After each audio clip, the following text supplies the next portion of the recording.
1 to 10. Ang dalawang talatang ito tungkol sa ating pagmumulay noong nakaraang linggo ay tumatalakay sa pagpapahayag, pakikipagtagpo at pagtawag ng Diyos sa tao, na tayo'y pinatatagpo niya sa lugar o sa panahon na hindi natin inaasahan. Ipinapahayag niya ang kanyang sarili sa atin sa maraming kaparaanan upang makilala at makita natin ang kanyang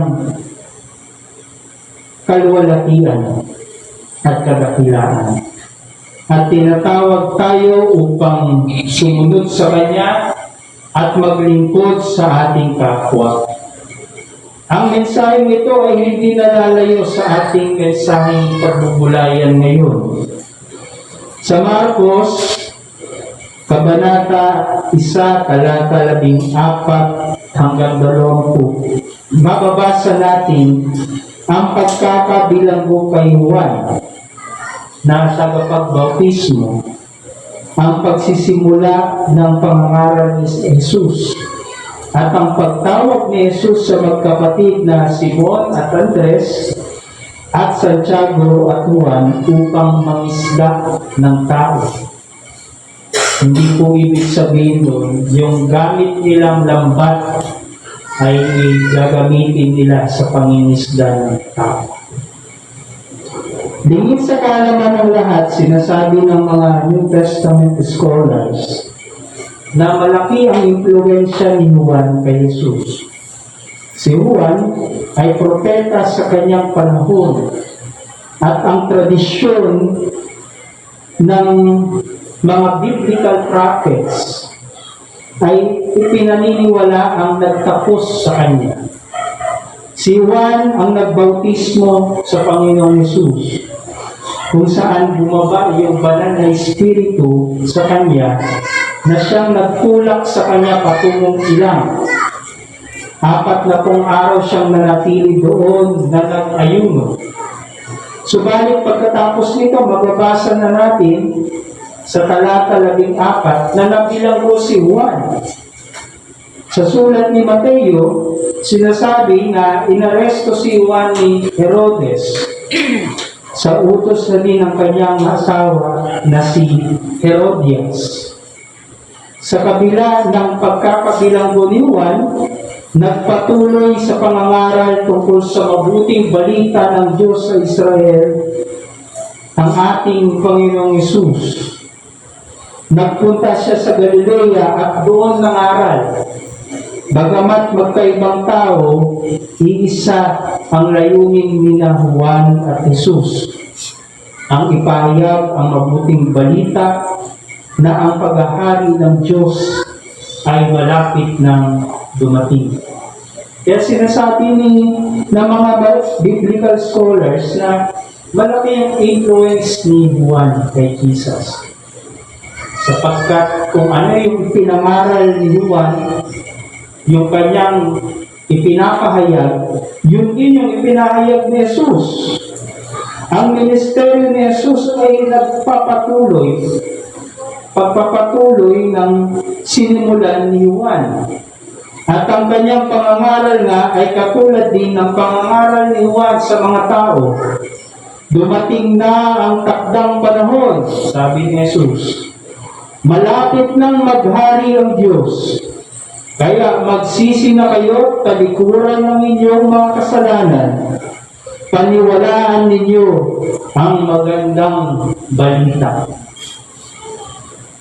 Yan ay sa verse 15. At kapag binasa nyo yung verse 4, pareho rin ang sinasabi, pero ang nagsasalita si Juan. Sa mga talatang ito, tinuturo sa atin ng Diyos na kailanman ay hindi mapipigilan o maikukulong ang mabuting balita. Ang mabuting balita ng Diyos. Ang kanyang pagpapahayag ng sarili at ang pagsasakatuparan ng kanyang misyon. Kahit pigilan man ng dahas na dinudulot ng mga taong nasa kapangyarihan, ang misyon ng Diyos ay magpapatuloy na maisa sa katuparan. Kahit sinong tao ang pumigil, walang makakapigil sa pagpapahayag ng Diyos. Sa mga sumunod na talata, bahagi ng talata sa Marcos, mababasa din natin ang pagpunta ni Jesus sa lawa ng Galilea. Alam niyo, noong unang panahon, napakalaking bagay ang lawa o ilog o dagat o kahit anumang anyong tubig sapagkat madalas doon nagsisimula ang sibilisasyon. Kaya sa lugar na iyon, sa Galilea, sentro ang lawa. Diyan nangyayari ang kalakaran, ang paghahanap buhay ng maraming taong nakatira doon. Nung pumunta doon si Jesus, nakita niya ang magkakapatid na Simon at Andres na nanguhuli ng isda. Tinawag niya ang mga ito. Sabi niya, sumunod kayo sa akin at kayo'y gagawin kong mangingisda ng mga tao. Agad namang iniwan ng magkakapatid ang kanilang lambat at sumunod kay Jesus. Mangingisda sila dati ng isda, tinawag sila ni Jesus para mangisda ng tao. Napaka-lapit ba ng kanilang magiging trabaho? Mula sa pagiging mangingisda ng isda, ngayon mangingisda sila ng tao. Malayo po yun, mga kapatid. Sa pagpapatuloy sa paglalakad ni Jesus, nakita naman niya yung isa pang magkapatid, si Santiago at si Juan, na pawang mangingisda din. Tinawag din niya ang mga ito upang sumunod sa kanya. Agad din naman silang sumunod. Iniwan yung ng magkapatid na ito, yung kanilang ginagawa, maging yung kanilang ama na si Zebedeo, at yung mga upahan nilang manggagawa at sumunod kay Jesus. Walang sinabi sa Ebanghelyo kung ano ang nag-udyo o nagkumbinsi sa mga magkakapatid na ito upang iwan yung kanilang trabaho at sumunod kay Jesus. Ngunit isang bagay ang maliwanag sa talatang ito. Silang apat ay tinawag ni Jesus. Iniwan ang kanilang kinakaabalahan sa buhay, yung kanilang kabuhayan, at maging ang kanilang pamilya at sumunod sa Kanya. Walang kasiguraduhan sa mangyayari. Walang pagdadalawang isip kung kakayanin ba nila ang pangingisda ng mga tao. Di siguro nila, bahari kailangan namin ng mas malaking lambat. Kasi mas malalaki ang mga tao kaysa sa isda. Kung sila ba ay handa at qualified o pasok sa inilatag na requirements ni Jesus bilang kanyang mga alagad, maging yun hindi nila iisip. Basta nang tinawag sila, sumunod sila. Nakakatuwa din isipin na ang mga kwentong ito ng pagkatawag sa mga mangingisda ay may kaugnayan din kay Jonas. Doon sa ating binasang talata kanina, sa aklat ni Jonas, na bahagi sa ating lectionary reading ngayong linggo. Ngunit ang mga nakita kong ilang pagkakaugnay ay salungat sa isa't isa.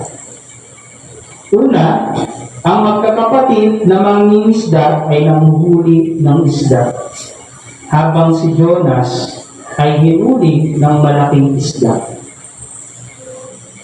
Baliktad, di ba? Pangalawa, yung magkakapatid na mangingisda ay simpleng tao, habang si Jonas ay isang propeta ng Diyos sa hilagang kaarihan ng Israel. Pangatlo, ang mga magkakapatid na mangingisda ay agad na iniwan ang kanilang trabaho at sumunod kay Jesus, habang si Jonas ay nagtagkang tumakas sa tawag ng Diyos dahil sa kanyang matinding galit sa Ninive at pagnanais na mawasak ang lungsod. Galit na galit si Jonah sa Ninive kasi yung Ninive ay isa sa mga lungsod ng kahariang sumakop sa kanila. Kaya gusto niya mawasak yung Ninive. Pero ang gusto ng Diyos, maligtas sa mga tao sa Ninive. Ganun pa man, lahat sila ay tinawag ng Diyos upang maglingkod at magpahayag. Lahat sila ay sumunod sa Diyos at naging kasangkapan niya upang ipahayag ang kanyang mabuting balita ng kaligtasan at kanyang paghahari sa tao. Sa mga kwentong ating natunghayan tungkol sa mga magkakapatid na mangingisda at kay Jonas, ipinapaalala sa atin ng Diyos na una, tayong lahat ay tinawag ng Diyos upang sumunod sa Kanya. Tayong lahat. Yung lahat, basahin nyo ng all caps para yung text. Para hindi nyo makalimutan na lahat at hindi lang isa sa atin o yung iba sa atin, kundi lahat. Tinawag tayong lahat upang ipahayag ang pagliligtas at paghahari ng Diyos. Tinawag tayong lahat upang maglingkod sa iba, lalo na sa mga taong nawawala ng pag-asa o yung mga taong tanging Diyos lamang ang inaasahan. Bagamat tayong lahat ay may kanya-kanyang ginagampanan na layunin o tungkulin, lahat tayo ay may isang lipitin. Ang isakatuparan ang layunin ng Panginoon sa sangkatauhan at sa buong nilikha. Ang pagkatawag sa atin ng Diyos ay tawag sa pagkakasunduan at paghilom ng wasak niyang sanlilikha. Tawag sa pagkakasunduan at paghilom sa wasak niyang sanlilikha. Ang problema sa atin ngayon, maraming simbahan, mga pinuno ng simbahan, nagsasabi, sila ay sugo ng Diyos. Sila ay tinawag ng Diyos. At sasabihin nila, ako ang tama. Ang sinasabi ko ang tama. At sila ang mali. At yung bagay pa lang na yun, doon pa lang sa bagay na yun, nasisira na ang tao. Nawawala na sila ng ugnayan agad sa isa't isa. At mas lalong tumitindi ang hidwaan at pagkakalaman sa isa't isa. Kung totoo tayong sinugo ng Diyos, kung totoo tayong tinawag, dapat ang pagtawag sa atin ay tungo sa paghilom, hindi sa pagkakawatak-watak. Pangalawa, ang pagtugon sa tawag ng Diyos ay nangangailangan ng pagbabago ng direksyon sa ating buhay. Hindi ibig sabihin na kapag tayo ay sumunod sa Diyos at sundin ang yapak ni Kristo, ay totally iiwan na natin agad-agad yung ating nakasanayang buhay.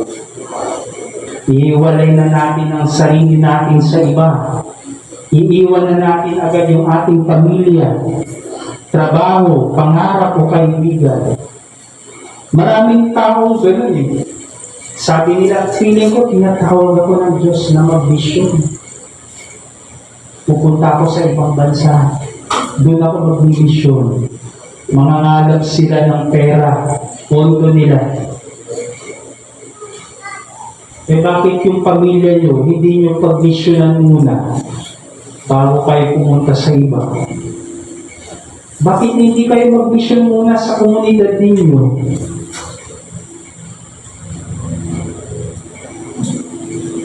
Ang layo agad ng iniisip. Pero hindi natin iniisip na ang pagbabagong direksyon ay dapat proseso. Unti-unti. Hindi biglaan. Mahirap yung biglaan, mga kapatid. Hindi nababago agad yung ating buhay. Yung ating mga nakasanayang buhay ay hindi agad nawawala. Hindi ito basta-basta nangyayari sapagkat ito'y mahabang proseso. At kailangan lamang nating ipagkatiwala kay Jesus ang ating buhay at mga bagay-bagay. Kung minsan, nagsisimula ang pagkilos ng Diyos upang kasangkapanin tayo sa mga bagay na mayroon na tayo. Potensyal, kakayahan, at talento. Pero hindi lagi doon. Minsan, hindi natin lubos kayang arukin ang pag-iisip ng Diyos. Yung mga mangingisda nga ng isda, tinawag na mangisda ng tao. Magkalayong bagay, magkaibang trabaho. Pero pag tinawag ng Diyos, ibibigay niya lahat ng pangangailangan para sa inyong pagtugon. Una, tayong lahat ay tinawag ng Diyos upang sumunod sa Kanya.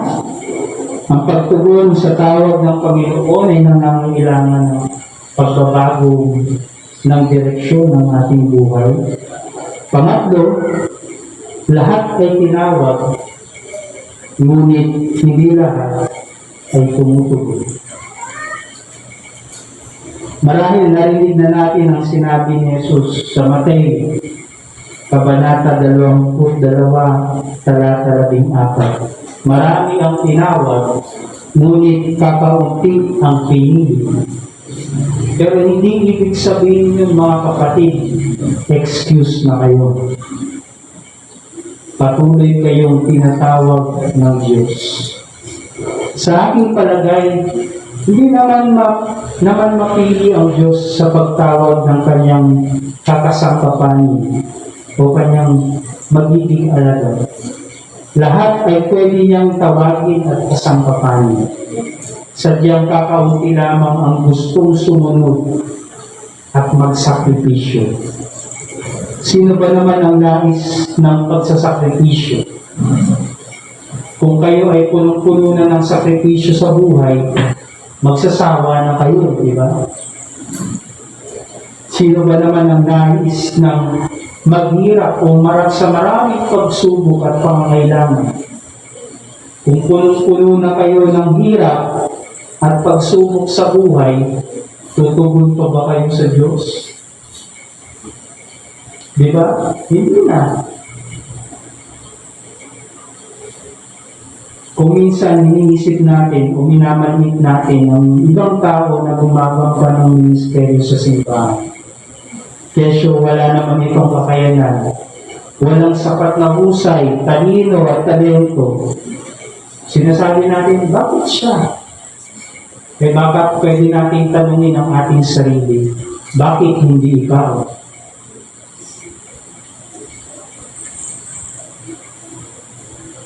Kini-question nyo ang mga tinawag ng Panginoon. Pero bakit hindi ikaw? Ikaw na mayroong tingin mo ay may mas kakayanan at talento. Bagamat ganoon, tandaan natin, mga kapatid, na mas matimbang sa Diyos ang mga taong ang laman ng puso ay maglingkod. Mas ginagamit ng Diyos sa mga taong may pusong handang maglingkod kahit na sa kabila ng kanilang limitasyon o kahinaan. Tandaan natin, ang mga bagay na ito ay hindi bahagi ng pagsisimula. Bahagi ito ng pagsisimula ng pagdidisipulo. Kung tunay kayong disipulo ni Kristo, tutugon kayo sa tawag ng ating Panginoon. Sapagkat tayong lahat ay tinawag ni Jesus upang kanyang maging alagad, mga mangingisda ng tao, maging propeta ng ating panahon. Tayong lahat ay tinawag hindi lamang upang ibahagi ang tungkol kay Kristo Jesus, kundi upang ipahayag din ang kanyang nais sa mundo, ang pagkakasunduan ng sangkatauhan at ang paghilom ng buong sanglilikha, na ang lahat ng tao ay makita ang kanilang kasalanan, magpakumbaba at magsisi sa Diyos. Ang mga mapagmataas ay matutong magpakumbaba at ang mga nasa ibaba ay makakaranas ng kaginhawaan. Ang tanong na lamang sa atin ngayon, tutugon ka ba sa kanyang tawag? Tutugon ka ba sa tawag ng Panginoon? Ang Diyos ay patuloy na nagsasalita sa ating panahon, mga kapatid. At patuloy din siyang tumatawag sa atin. Naghihintay ng ating pagtugon upang makibahagi sa misyon ng paghilom sa wasak nating mundo.